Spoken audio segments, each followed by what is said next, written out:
buenos días, buenas tardes o buena noche. Depende de dónde estáis. Hola, ¿qué tal, JL? ¿Cómo estáis? ¿Cómo anda? ¿Qué pasa en Valladolid? Primero quiero agradecerte mucho por todo lo que haces, por todo tu vídeo que son guapísimo, maravilloso, un trabajo enorme de calidad y de cantidad.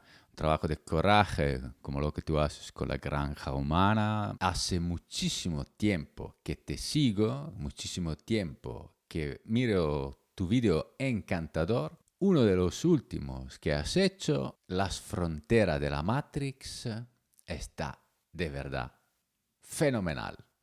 Y quiero contestar un poco y añadir otras ideas, aunque muchas veces tengo que decir que tenemos la misma idea, pero esta vez un poquito menos. Pues nada, te invito también su mi canal a hablar un poquito conmigo. Lo siento mucho, el video que voy a hacer es en italiano, entonces tú también tienes que aprender el italiano por venir en mi canal. Es broma, claro, es broma. Muchas gracias y hasta pronto. Non vi preoccupate, il video sarà in italiano.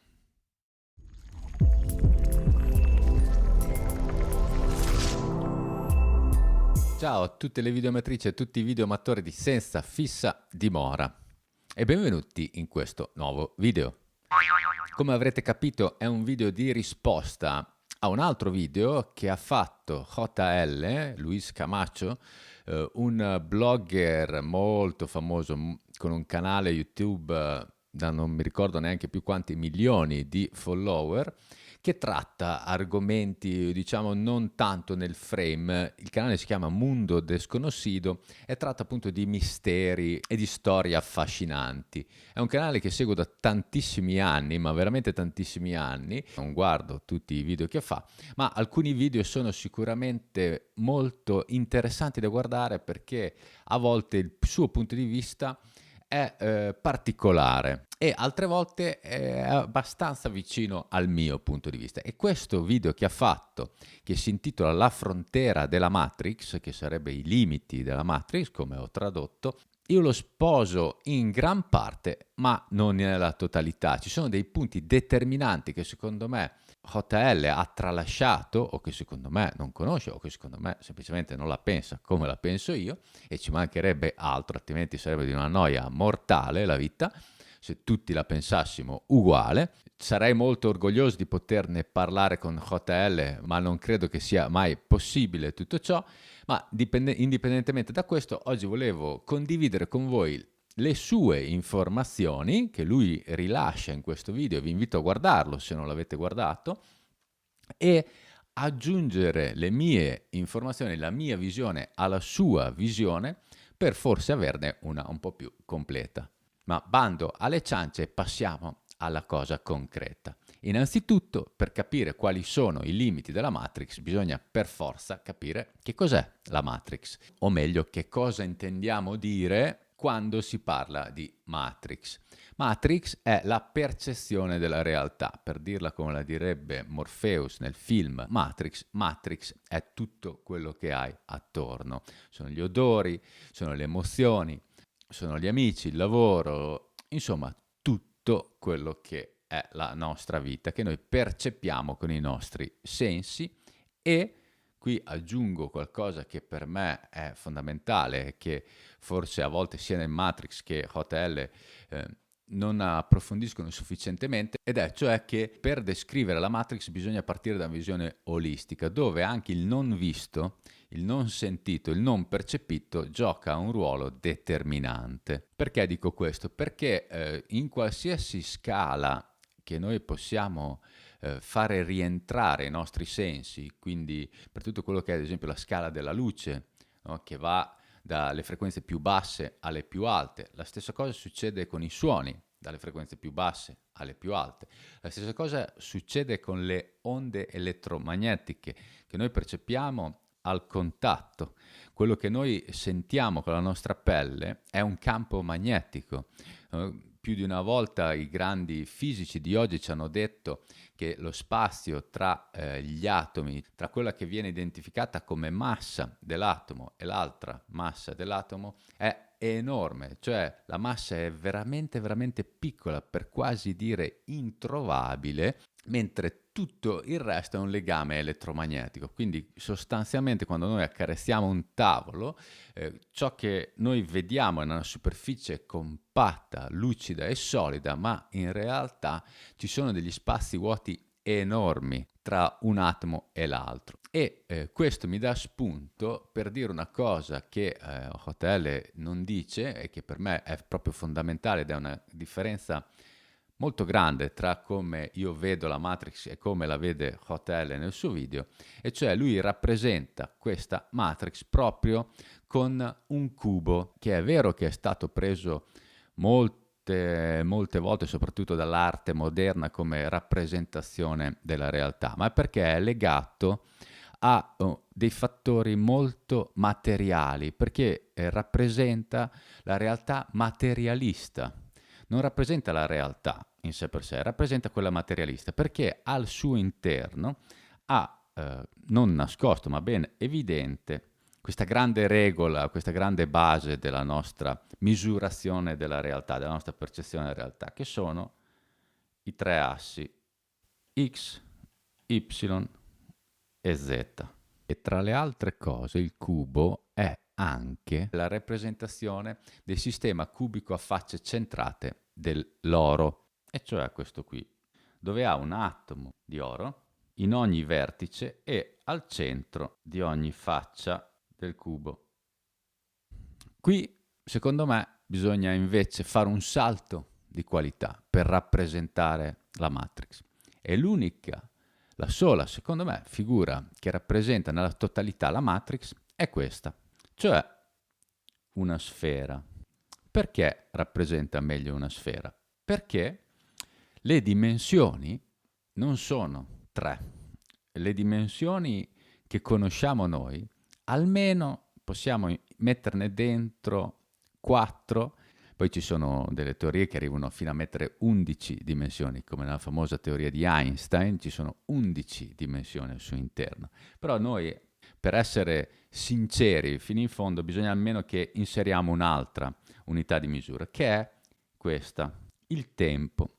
Il tempo che non è visibile nel sistema cubico a facce centrate, ma è visibile nella sfera. Mi spiego meglio.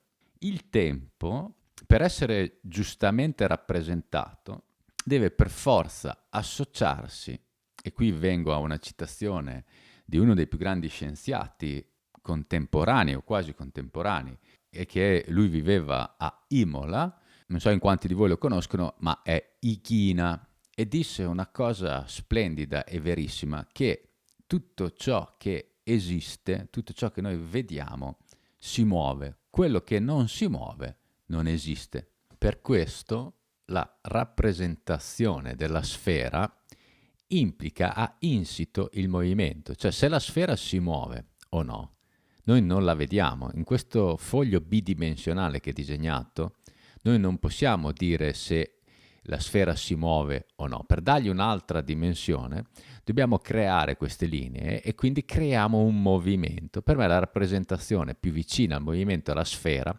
cosa che non può avvenire con un cubo. Il cubo è statico, non è dinamico, mentre la sfera ha una dinamicità intrinseca. Cioè la sfera gira e noi non vediamo che gira.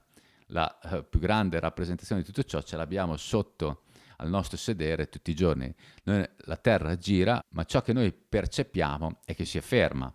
Tutto ciò è legato a un sistema di specchi e di risonanze, ma tutte sono ben rappresentate, secondo me, molto di più dalla sfera che dal cubo. Il cubo, infatti, se girasse, se si muovesse, e per esistenza, la cosa più vicina all'esistenza è il tempo, nel senso che noi siamo in grado di vedere le cose che si muovono. Perciò si può tranquillamente dedurne che l'unità di misura che più rappresenta il tempo è la velocità.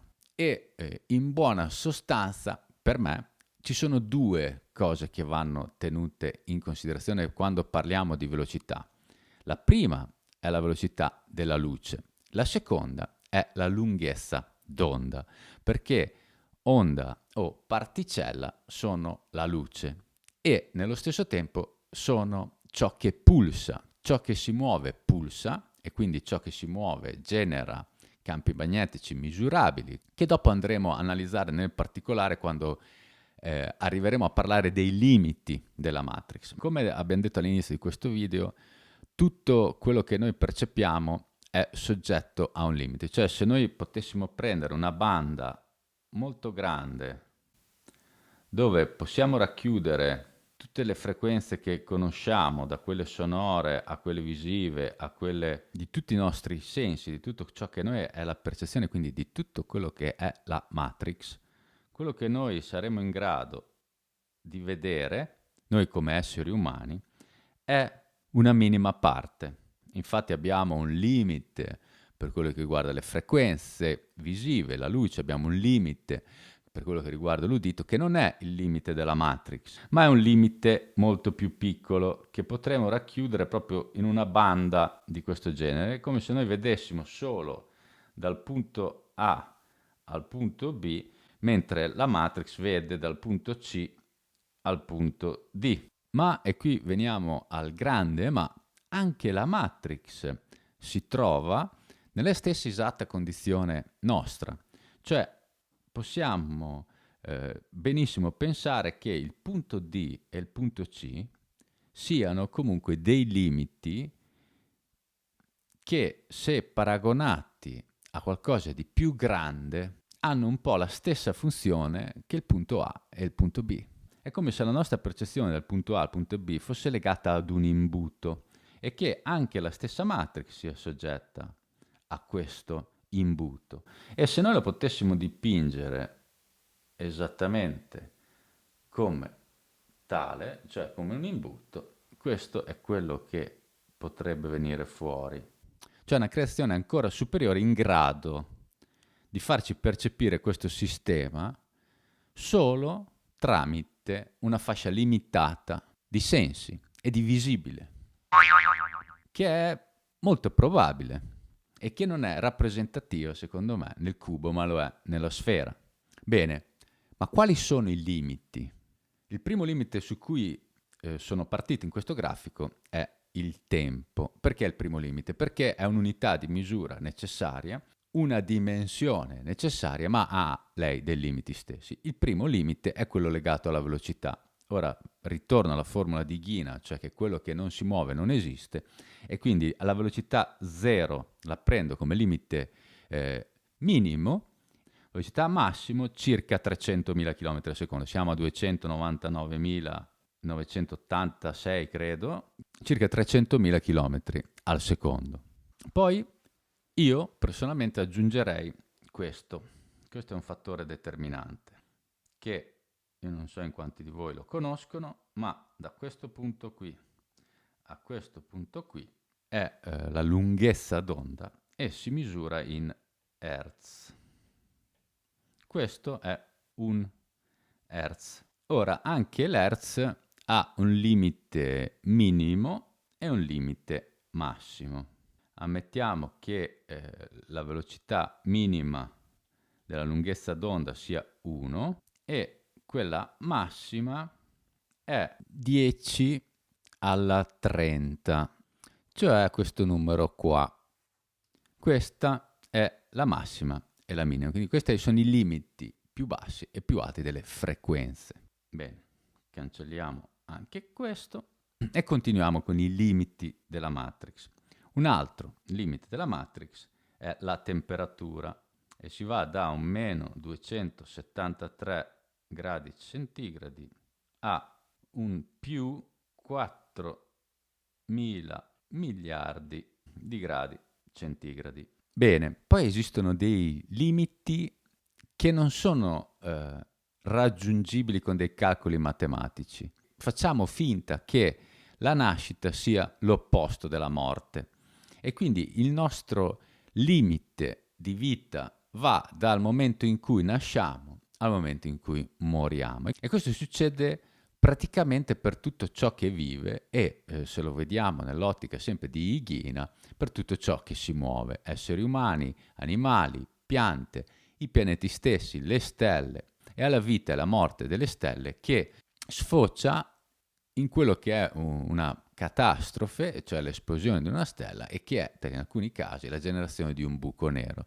vedendo come la nascita dell'universo l'inizio e la generazione dei buchi neri la fine, con una forma classica che assomiglia moltissimo a quella dell'imbuto e che risucchia in questo imbuto le particelle, tutto quello che è la Matrix, con una forma molto simile a questa. Anche nel macro, così come nel micro, esiste una fine e un inizio, che se poi la vogliamo guardare con un'altra lente, diciamo con una prospettiva forse ancora più fedele, è un cambiamento di stato, non è un inizio e una fine intesa nella più pessimistica delle visioni, ma nella più ottimistica delle visioni, quindi come che nulla si distrugge, nulla scompare nell'universo, ma tutto cambia semplicemente. E secondo me il lato più affascinante di osservare questi limiti è la volontà dell'essere umano